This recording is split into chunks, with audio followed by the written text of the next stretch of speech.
Hey, so I want to talk about my experience from the other live performance I went to go see about a month ago, named Imaginary Invalid by Moliere. I wasn't expecting a bad play, but I didn't expect it to be so entertaining either. I personally felt like all the actors did a really tremendous job working with such a small atmosphere, and I also did feel like they did a good job making a play that's pretty dated seem so like entertaining, I guess. Make fit for this like generation, I guess you could say. You could tell a ton of hard work, dedication, and time and effort was put into this play by not just the actors but by the theater department as a whole. So when I first entered the space, I was obviously surprised by how small it was. I was expecting like an old man theater or like performing arts theater type, like, like the main theater. I'm glad it wasn't though, because I really like the smaller space better.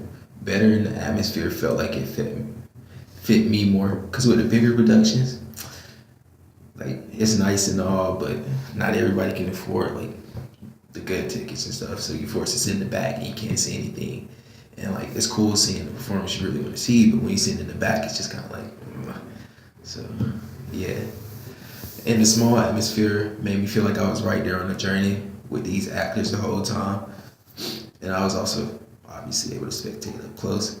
It also made me feel like I was right there with the actors on the quest as they were searching for whatever it is, objective or goal they were chasing, which is something Evan often teaches us in Theater 160, which is what I used to hear.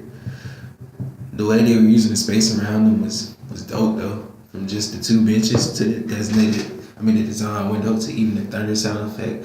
I believe everything was there for a purpose. It didn't feel like anything was just there for like no reason. So that's good. I think a very good job was done assigning the characters as well because they all fit each person.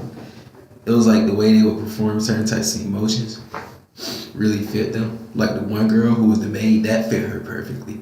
Like she seemed like she really didn't get paid enough to do her job. The facial expressions, her tone, and just the overall way she carried herself throughout that character really fit her. I feel like if the play was played by anybody else, like any other one of the girls, it wouldn't have had the same impact as she did, at least for me. Also, the communication among the characters was excellent because they all seemed locked in and focused on each other, even though they already knew what one another was probably going to say or just focus on the next line. It seemed like the communication among them was just also natural. Each character throughout the play had these objectives they worked towards achievement, and it showed, even if they weren't successful in achievement. The performance was really good, but it did have its moments where I was like, what the hell is this, bro? Like, a few of the jokes felt a little too cheesy for me, or a little too flat, which is something I often see in other performances. Like, at least that's what I noticed. And I feel like some of the stuff said was forced and just didn't fit the context. I also didn't like that I wasn't able to hear because the audience members would literally laugh at almost every line in the actors would say.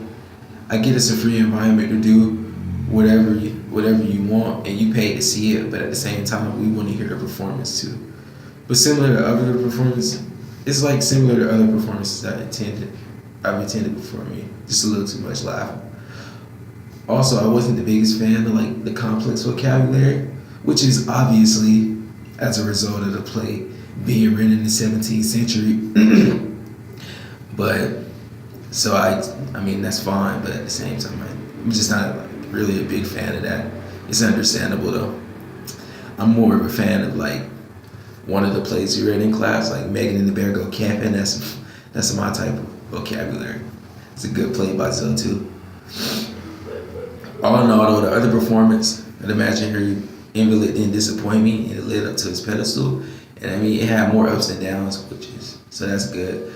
But no play is perfect. So besides those things, though, don't really know what else to say to point out except the fact I would definitely watch this performance again.